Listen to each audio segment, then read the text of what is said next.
Hey, it's the podcast guy. Sutton United Talk Time on podcast. It's the Sutton Podcast. And there it is! Sutton United of the GIF Guy Conference have put out First Division Crawley City, winners of the FA Cup themselves less than 2 years ago. And what a moment to enjoy for the fans of this Surrey side. They've had their moments before, but never one like this. But the whistle goes now. Delight for Sutton United. Sutton United from the National League are through to the last 16 of the FA Cup. No longer English football's perennial non-league club. A 123-year crescendo reaches a new peak for Sutton United, who are promoted to the Football League for the first time. Nice. And what happened there? Hello, welcome to the Sutton United Talk Time on podcast. It's the midweek social, not the Sunday service, as you're seeing on social medias, but never mind. A couple of guests for me today. Firstly, I'm going to introduce the guest who's been on a few times before and explain exactly what happened during that intro. Hello, Andy. How are you? Hi. And I'm very well, but I especially enjoyed your little eye roll and head rolling when you heard the Dundo, it's the podcast guy. You were the. I witnessed it firsthand, didn't I? Yeah. It was. You repeated exactly the same words, but totally different tone. It was. I believe it was. Oh my God, I don't believe it. And then you saw my face and you said, "Oh my God, I don't believe it." So same words, ever so slightly different meaning. But good to have you join us again. And also joining us today is Alex. Hello, Alex. How are you? Hi, Mike. Thanks for having me on, mate. No worries at all. Well, Alex, I'd arranged for you to come on already. And then I found out some interesting bit of information about you the other day. And Alex is now going to be known as the GIF Guy. This is this has gone straight on my CV. It's the biggest honour of my life. If you search Sutton United on WhatsApp, you will find a GIF of me humping my fist after a hard-fought 1-0 win over Newport on Easter Monday. I don't even remember who put it. I was talking to someone and they put a Sutton United GIF, and I was looking, going, "What the hell is this?" So I popped it out there, going, "Oh, guys, did you realise we had a GIF?" Next thing, Alex has gone, "That's me." Yeah, my phone just started lighting up from various group chats, just saying, "Have you seen this?" I couldn't quite believe what I was seeing, but yeah, it's a special moment. So we started with the highlights, and we might as well go back a little bit. Tell us a little bit about yourself and why you support Sutton and how all that happened. Yeah, my family home's been in Cheam for my whole life, so I've obviously been really close to Sutton and the ground, and it's my local team. And as it's so hard to get Premier League tickets, throughout my childhood, and still is the case now, that my dad has often taken me down to Sutton United from a young age, and that's obviously developed my love of football generally, and also the way the club's run and the community being part of that's been fantastic. And then as I've sort of got a bit older and gone with his mates, and you start to get to the point when you're in your teenage years and you get old enough to have a drink before the game, and you're having a drink with him and his mates, you sort of feel a bit older than your years, which is quite a nice feeling as a 17, 18-year-old or whatever. And then since then, obviously, with the FA Cup run a few years ago, that was a big part of getting some of my mates involved in it as well. And being a season ticket holder for a few years now. I love it. Excellent. That's exactly what they do. And I think I said that to, I can't remember who it was again, someone on Twitter said a message about, "Oh, Sutton United, really nice club." And I was like, yeah, be careful. Be careful. That's how they hook you in and track you. You can never escape. Because Andy and I think we're approaching 70 years between us, which is it's slightly more than me. Fair enough. Which is a worrying stat. But we've got quite a bit to talk about with the Crawley game. Firstly, I feel really, really bad because we have clearly ruined some Crawley fans' big day out because we didn't create an atmosphere. Yeah, they were not happy, were they? They have been very upset on Twitter all day because we didn't create an atmosphere. A couple of points. This is Crawley, and we've been there. So a surprisingly big crowd for a midweek. I have to say, I was a bit surprised when they announced it was over 3,000. I was like, they must be counting season tickets who aren't here, but I was reliably informed that we don't do that anymore. It's all the barcode. It's actual numbers through the gate, which makes this season's attendance even better. To be quite honest with you, what were your thoughts ahead of the game, Andy? If I come to you, so lineup announced. What were your thoughts? Well, after going to Barrow and seeing really the second of two quite abject performances. Newport, I thought we were terrible at Newport, absolutely terrible. That's more understandable. I was just thinking, we're not going to be terrible three games running. It's not going to happen. And then I saw the same lineup, and the things I thought weren't working at Barrow were replaced for this. So Will Randall coming in for Enzio, Peterman back in midfield. And just those little changes, I thought, yeah, this is going to be quite straightforward. Didn't really after 7 minutes, but yeah, I was pretty confident. Yeah, I mean, I did actually say, and I'm going to claim it absolutely. I'd said it was going to be a good game because the Leyton Orient game after Wembley was not very good. The Newport game after Wembley was not very good. So any of the new people thinking they'll try Sutton United have now all buggered off.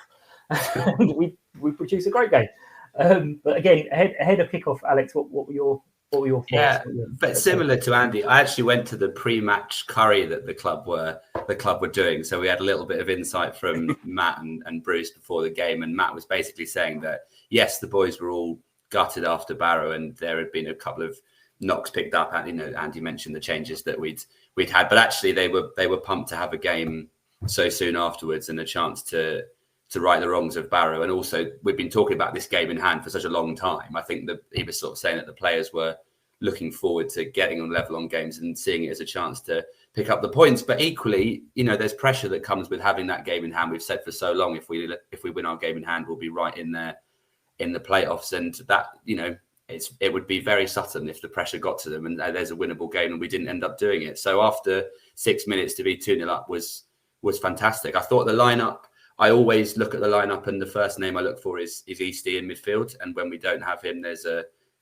bit of trepidation, I think. But I thought Ali, obviously he had his 2 goals, but he played fantastically last night. And another one I wanted to mention, I thought Donovan had his best game in the Sutton shirt that I've seen. I thought it was fantastic, the way he held the ball up, unlucky to score. Unlucky not to score a goal. A couple of chances in the second half. That run down the right-hand side and cut inside was excellent. But I thought generally he played really well and just such a professionally done job with the game in hand. I thought they should be really pleased. Yeah, no, I again, Eastie's one of those players, as you say, you look for. But I did mention to a couple of people near me, I wonder, has Eastie given Ali a few one-to-one lessons? Maybe because some of the fouls were definite Eastie-esque. The winning of the fouls, you mean? Yeah, absolutely. Yeah, it was like clarify, not cheating or anything, just winning and drawing the foul. I think is the professional way of saying it. Obviously, no Joe, but John has done. It's like he hasn't been out for that long. I think you could make a case. You could make a case to say that right back's our strongest position in the squad. Really, with the 2 we've got there, they are just fantastic. You can, as you say, you can sub each of them out, and they are completely at home in that position. I think Joe gives a little bit more attacking. Well, obviously 6 goals, but a little bit more attacking wise. That's state the obvious. And John was trying last night, and then suddenly he kind of realised, this isn't my game, and he just started playing as John Barden plays, and it was a lot better when he sort of did that properly. But yeah, those opening 6 minutes, how was that? In the queue for food, anyone? Our group is known to get there a couple of minutes after kickoff. But yesterday, because we were at this pre-match meal, we were there bang on time, and thank goodness we were. Andy, yourself, what did you think of the quick start? Yeah, I mean, actually, I thought because we before Ali scored, we actually had a really good chance, and I think it was a block shot or something like that, and the ball kind of drifted out, and I'm like, hang on, Ali's got this. He's got it. He's going to get this, and he just fired that cracker. I thought that was absolute quality. That's funny you say that, Andy, because I under my breath I said don't shoot. And he stuck it in the top corner. Did you say it in the second half where he skied it over the bar? Oh yeah. No, by then I was saying shoot for him wherever you want. Yeah. So 6-7 minutes in, we're like, this could be a cricket score. And then our players proved how much they dislike us because they decided, this is all too easy. Let's give them a few heart attacks and decided to let Crawley sort of come back into the game a little bit. I mean, hindsight is a wonderful, wonderful thing because we can look back now and go, actually, it was never in doubt. But at the time, there was like, oh God, what's happening every time? I wanted half time, definitely. In the 10 or 15 minutes before half time, I was looking forward to the whistle. Yeah. Yeah. There was one shot. Oh no, I think that was second half at Dean. It was a good shot, but it was like literally he just snatched it out of the air, and it was like so nonchalant. But yeah, they were kind of. You had that horrible Sutton feeling, did you? That if they scored one, we could suddenly. And they should have scored one. Really, they had that one that in the first half that Dino saved, and then the lad put the rebound wide when the goal was not quite gaping, but it's a real chance to get a shot on target, and he stuck it wide. Much to the disappointment of the passionate Crawley fans. In second half, again, it's a bit more the same. And it was obviously they won the toss and they had us playing the wrong direction each half, which is annoying, but still worked out well for them. He did, yeah. I think Dave had a great chance for them. I was like, what is he doing? But yeah, again, he had another one of those nights where just tiny bit off. He had a good game, but if it was tiny bit fell for him a bit better, he could have had an absolutely outstanding game. He was everywhere again. But again, when Ali scored, a couple of minutes before Ali scored, I turned to Josh, my nephew, and said, right, that's it. We scored twice in the first 6 minutes. We'll score twice in the last 6 minutes. And then he scored, and Josh is looking at me like this. I'm like, honestly, I'm not really. Ali could have had a hat trick. Ali could have had a hat trick, and with that one he missed just before he scored, and he also could have stuck one in our own net as well with that one that bounced off his thigh from the corner and just looped over the bar. He could have been 3-1 by himself. Yeah, absolutely. But I thought it was a nice touch that when he scored, they let off a little flare for us. Yeah, that was nice. Yeah. Oh, that was funny. Yeah, bringing the flare down and then deciding to use it in the 85th minute when you haven't scored any away to Sutton. This time with the coach. Yeah. The consensus was my mum will never let me have this in the house. I'm letting it off. But yeah, no. Overall, it was again hindsight, but an excellent performance. Just what you would really want. 2 nice early goals. I actually think overall it was a good game. It was a good performance by us, but Crawley didn't play badly. We were certainly the better side of the day, but it actually was quite an entertaining game if you were a neutral to watch. I agree, and I think that's the best we've passed the ball in a game for a while. You know, I thought there were moments in the Mansfield away where we did it well, but I thought the ball retention last night was really, really good.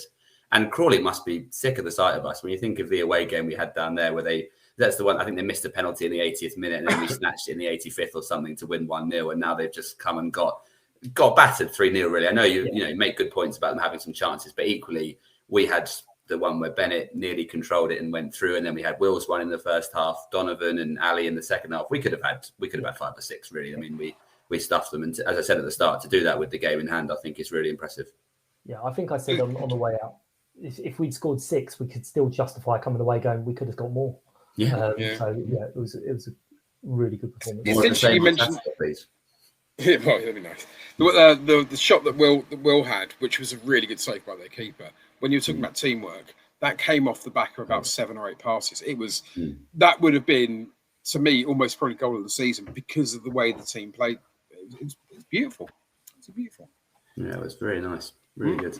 Right, so there's a couple more points I want to say about the game, but while I remember, let's have your Player of the Day nominations. I'll go with 4.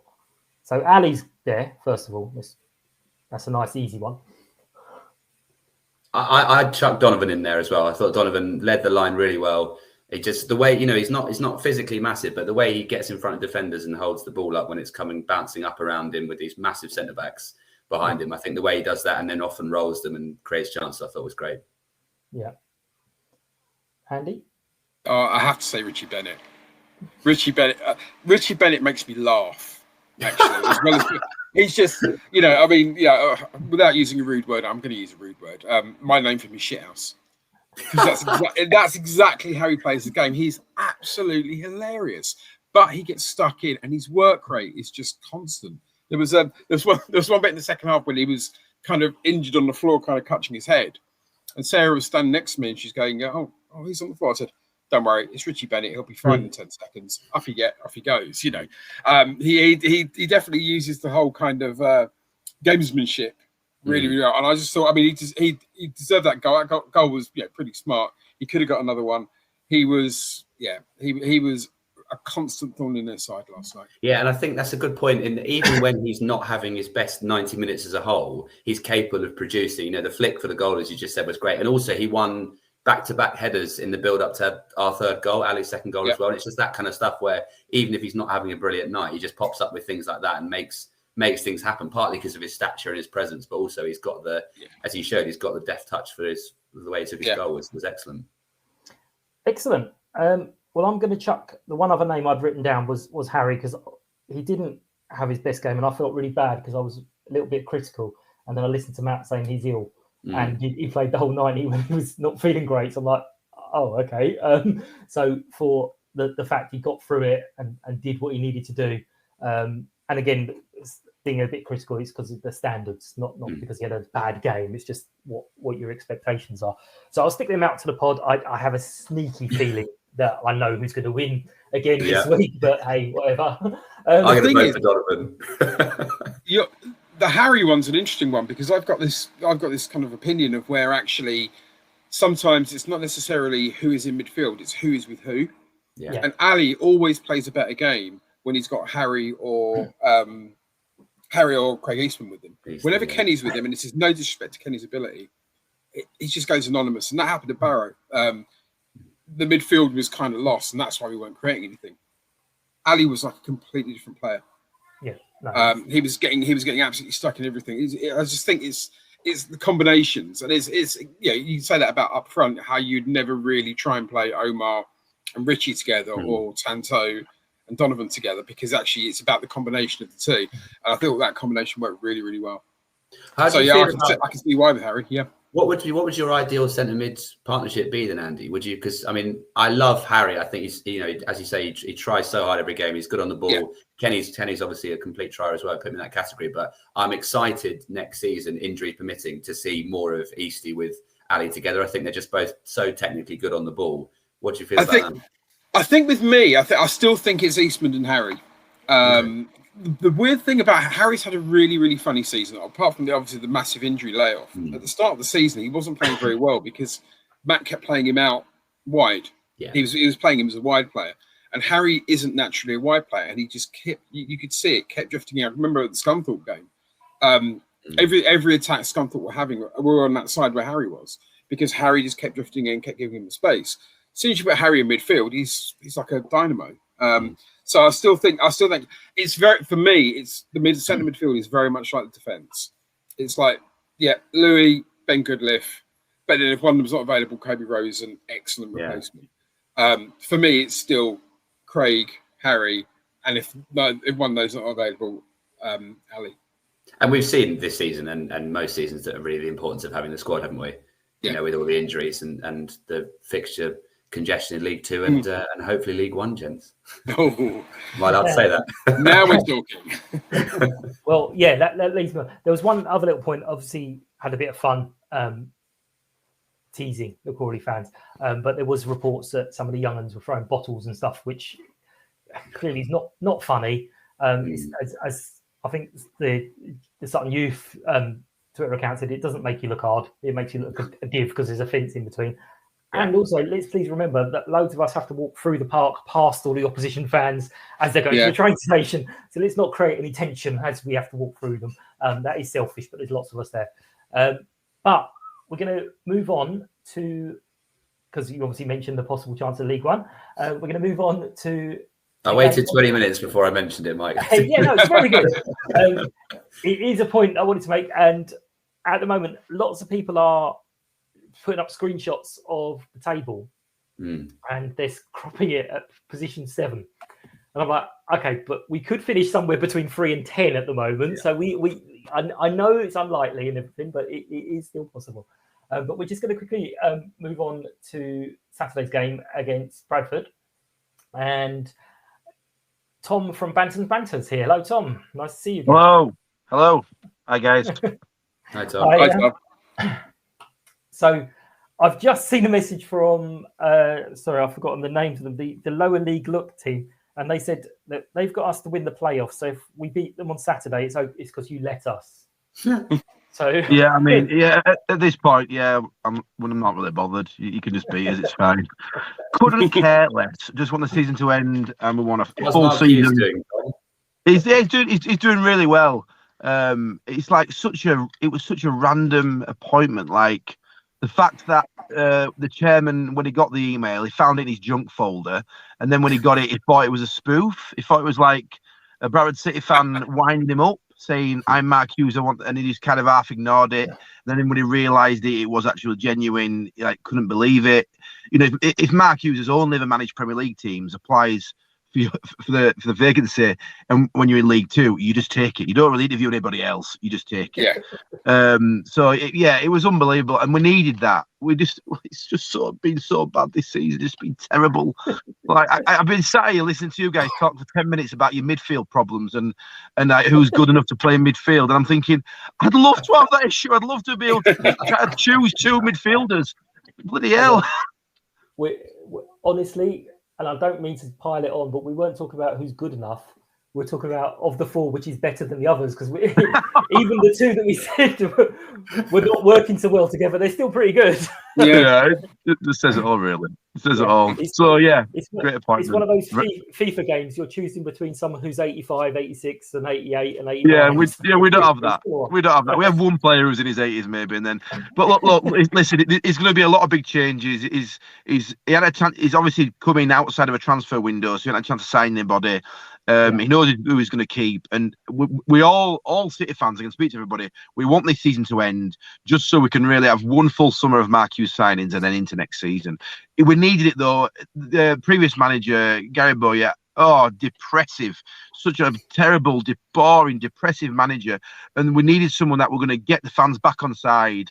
Not another boring appointment. So Derek Adams, we're terrible. Gary Boyer's been terrible. I mean, he's taught me not a succession of managers have been terrible for us recently, but hopefully Matt Hughes will change that. We'll change that. Yeah, well, his appointment has had one little thing. I was chatting to a Fulham fan at work today, and I just mentioned, it's going to be a bit weird because we're going to have Mark Hughes on the touchline. He suddenly looked up and went, "Why is Mark Hughes managing the Bradford?" And I said, "Oh yeah, you got a point." He said, "He left us because the club didn't match his ambitions." They haven't got a game on Saturday. We're ambitious, so not very good. We might have a few extra Fulham fans coming to say hello to Mark Hughes on Saturday. So yeah, maybe, yeah. It is all ticket, and for the first time in you've got to buy in advance. So if anyone is listening, make sure you get your ticket in advance because there won't be any on the day. Apparently, yeah, so it'll be a good. I think is that our second to last home game, something like that. So, to be honest with you, I stopped taking notice at the table. I mean, I genuinely don't even know where we are in the table. I've got it in front of me, Tom. You're 16. Don't tell me. I don't want to know. And crucially, you're safe from Alderman Scunthorpe. Yeah, I knew that much. Yeah, I know where you guys are though. You're on. You're just on the edge, aren't you? A few points off Swindon. I know that much. So I'd much rather be in your position. And I just can imagine if you got promoted into League One. Well, I tell you what. Fair enough. I think you can see the reaction there because all 3 of us didn't know what to say. All just shook our heads. I think some of us still haven't realised we're in League Two yet. Yeah. The wider football community will love it because it will stop everyone having freaking conversations about attendances. Yeah, of course. Yeah, they'll have Sutton to deal with. Yeah, they'll have Sutton to deal with. Yeah. No, look, you're there for a reason, and obviously you deserve it. We'll be a different beast on Saturday, I'll tell you that much. So we've definitely, since Derek Adams, very boring, very negative, very defensive. Mark Hughes is all out attack, so he's playing all the attacking players at once. It's like he just wants to try and see us score goals. So it'll be a very, very different beast on Saturday. I think it'll be a tougher game for you than last time you played us. So yeah. It's 4-3 Sutton then, Tom. Maybe like last night, like Man City, Real Madrid. You mean just like a similar, similar standard of football as well. I'm sure. I'm not sure. I'm sure it will be. Yeah. So yeah, it will be a different beast. We seem to be going forward very well at the moment. I think we've got a different goalkeeper. We've got an excellent goalkeeper at the moment. A lad called Alex Bass, who's from on loan from Portsmouth. Unbelievable goalkeeper. Although saying that, he did cock up on a goal last week when we won. But up until that point, he's been making some amazing saves, which has been keeping us in games really. Probably, to be fair, a lot of the reason where we are now is to do with his sort of last gasp saves, which has led us to a draw or a 3 points very rarely. I think if those had gone in against the Wolves goalkeeper, we'd have been in a lot more relegation battle than we are, unfortunately. So you mentioned Saturday because I wasn't at the game with the trip to Barrow. That was way too far for me. You didn't miss much. But I was watching Twitter, and obviously you guys took, like us, I think you took 2 goals really early. And I saw loads of Scunthorpe fans being like, oh, God, this could be 10.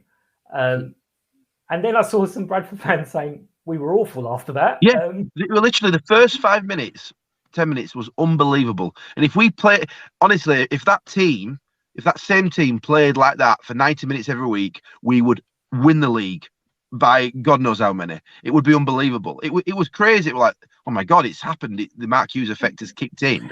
And then after 10 minutes, they were like, oh, that'll do. 2-0. Let's revert back to what we were before. And then we were kind of clinging on a bit then. But we needed that 3 points. It's overall been a terrible season. And like I said before, we're kind of waiting for it to end. And as much as, I love coming on and helping you guys out with the podcast, I mean, we could be playing anybody on Saturday. I mean, I'm still debating whether to go, to be honest with you. Well, in fact, I got offered an away ticket and I would have gone because it's a ground I've never been to. Mm-hmm. Obviously, I've never been to it. So, and then I was like, yeah, but let's not forget, I'm going to watch Bradford against Sutton. And I know they're going to want to win. And I don't know. That's a funny one. Yeah, you should come see the ground. What's the attendance? What's like the capacity? Sorry, just over about four something, isn't it, at the moment? I think officially it's just over 5,000. I think. To be honest with you, Tom, we never get that. That's brilliant. The away end, I don't know how many we've. I don't know if it's going to be ready. So the away end was done up for this season to get to the capacity. And this work's ongoing, so I think it still might be less than 500 tickets available. The terrace, I'll give you an update on that one. The terrace basically is going to be ready, but the council will not be able to approve it in time for Saturday's game. Yeah, brilliant. So it's basically going to be 400 and something seats. That's it. Yeah, fair enough. Yeah, because I thought we only had 3. It might be 400. Maybe I read it wrong.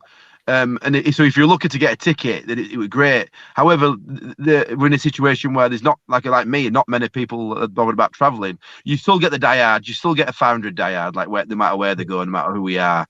We do travel and support usually quite well. They'll go wherever, and a lot of them won't have been to Sutton, you see.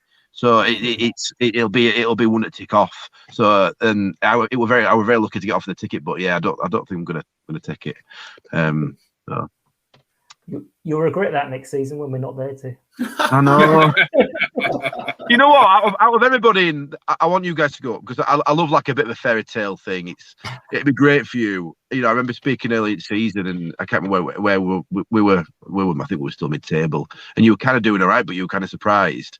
And to see you still there and in it, I'd out of everybody, I think I'd like you guys. I don't know. I just got a soft spot for like the underdog, and you've carried on that momentum, which is really key. And League One's just going to be mental. We've been, dreaming about getting like League One for years. We're like the opposite of you guys. as fans, we always think we've changed a bit recently, but we always thought we should be in a higher league. We should be getting promoted out of League Two. We should be getting promoted every single week. And our mentality's had to change. We're a League Two club for a reason, because we're in League Two and we've been here year after year after year. So as our expectations got to change as fans, and our mentality's got to change as fans. If we're going to turn around the club fully and actually get promoted, you guys are just on the crest of a wave still. So yeah, I am rooting for you. I mean, I still want to beat you on Saturday. If we can beat you on Saturday and you still manage to get to the playoffs, then I'll be happy. Yeah, no, it's really tight at the moment. I think we can still finish 3rd or 10th at the moment. Yeah, it's mental. It's mental. Really, really bizarre. And the fixtures that other teams around us have got to play each other they're amazing as well. I mean, you look on Saturday, it's Northampton are playing Exeter, I think, are they? Exeter, Port Vale, and then you've got Salford and Mansfield are playing each other. Port Vale have got to play Newport. So there's loads of variations. Everyone's playing each other. It's so up for grabs. But what is utterly ridiculous is if we now finished 8th or 9th, we would have a feeling of disappointment. Yeah, but then if we were offered 8th or 9th at the start of the season, we would have pissed ourselves laughing. Yeah, all right. We've experienced to go down comfortably, and rightly so. You know, having just come out of the National League for the first ever time, we were completely comfortable. And weirdly, League Two is going to be tough next year. It's looking like Wrexham, Stockport coming up. Yeah. And both very good teams. Maybe even Halifax. That'd be great if Halifax came up for us, a good local derby. But yeah, so it's not going to get any easier in League Two. Definitely not. Well, I don't know. AFC Sunderland are coming down. Yeah, and Wrexham are trying their best to blow it as well. So don't. Yeah, they are. They're on a mission, aren't they? Just to try and really. They always do. They've got a Wales match to watch on the final day, so they don't want. It clashes, doesn't it? Yeah, that's the excuse already done there. But anyway, yeah, we're really looking forward to it. It'll be nice for us again to be hosting a club that for years we would never on the same. Well, not even the same postcode. We were like, maybe we might get them in the cup once, but to play in the league and going in potentially as favourites is just absolutely, well, it's mental. And we keep saying it every single podcast I keep saying it's mad and weird. But yeah, we're really looking forward to it, and especially as our last home game of the season. And also, if anyone is listening, it's also Matt's 3rd year anniversary, I think, on Sunday. So it'll be a very good moment. 3 years, wow, that's good. Good for him. I know, 3 years. It's unusual these days, isn't it? It's unusual. And he's like something like the 15th longest serving, or last time I checked, 15th longest serving EFL manager after just 3 years. Don't surprise me. I think we've had 5 managers in the last 2-3 years, something stupid like that. There's no stability. We want stability. You know, Mark Hughes, even if he doesn't do it next year, give him another year. If he's happy, we're happy. And they need to give him 2 years, 3 years. Don't just expect him to do it in 1 year. Let him change the whole team around and then the club as a whole. He knows how professional football clubs at Premier League level are run. Backroom staff, training, facilities. So use that experience and don't just take him for his manager, his coaching skills. Take all his other experience as well. And I think the club are doing that. I think they are. I think that's what Watford are planning on doing with Uncle Roy. He's ancient, and they're like, actually, you know what? We need to maybe stop with his football coach business, move him upstairs, and get him to put a blueprint down for the next 20, 30 years. Down to football and stuff. But he knows what he's doing. Use that. Let's not just worry about the coaching. But to us, Matt, 3 managers a season, Watford as well. Last 5 years. But Matt, to us, is just kind of getting started. So when you kind of go, this is a project that's going to go on, and you see, well, hang on, all these other clubs, like you say, 5 managers in 3 years. To us, that's mental. It's just stupid. Do that. Stupid. Yeah. But anyway, I hope we can hang on to him. Yeah, other clubs keep doing that. Just leave Matt alone. We'll be grand. Under the radar. Yeah, absolutely. Yeah, we're just a small team. You don't need any of our players. And Ali, if you're still listening, you need to stay at the club for at least 5 years to develop. So just Great. I'm making notes here, by the way.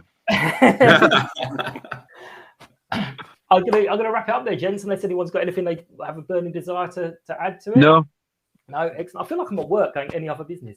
You can shout the end of season party after the awards after the game on Saturday. If anyone wants to come down to the club, there's the end of season awards with the players. And, yes, and absolutely. And this one you don't have to actually book. You just rock up. Turn up, isn't it? Yeah. Just rock up. That's another reason we can get you down, Tom. We can get you down. Right, yeah, I might be tempted to take that ticket now after that. Yes, yeah, just rock up. And it's a very good spot that you can stand in where all the players walk through. And you stand right there, wasn't there, Andy? That we randomly stood in a spot and every player went past and we're like, oh, hiya. Right, check it out. I don't know if I mentioned Craig Dundas said, hey, it's the podcast guy. I think I might have mentioned that. I don't know. No, I don't think you have. You click onto that, mate. Yeah, you click on the one. Absolutely. Yeah, I messaged him after the game, and said, look, can you please send me a sound recording of that because it's going to piss off so many people. And he did. Brilliant, that's good. Good for you. Oh, if it's going to annoy people, have it. Yes, love it. Yeah. Excuse me. Yeah. Sorry. So, everyone, tag me on the social media if you want to say hello. It's at Sutton Podcasts, and I'll put obviously the link to the guys who are on today, so you can follow them for more hilarity. And more gifts. The GIF Guy. Always more gifts. But thanks for listening. Thanks for your time, gents. It's been real pleasure, and might see you on Saturday, Tom. If yes, not, maybe. We'll say hi on Twitter. Yeah, good luck for the rest of the season as well. I'll be rooting for you. I really will. So, lovely. Cheers, guys. Thanks a lot, mate. Cheers, guys. See you later. Thanks, guys. Take care. Take care. United!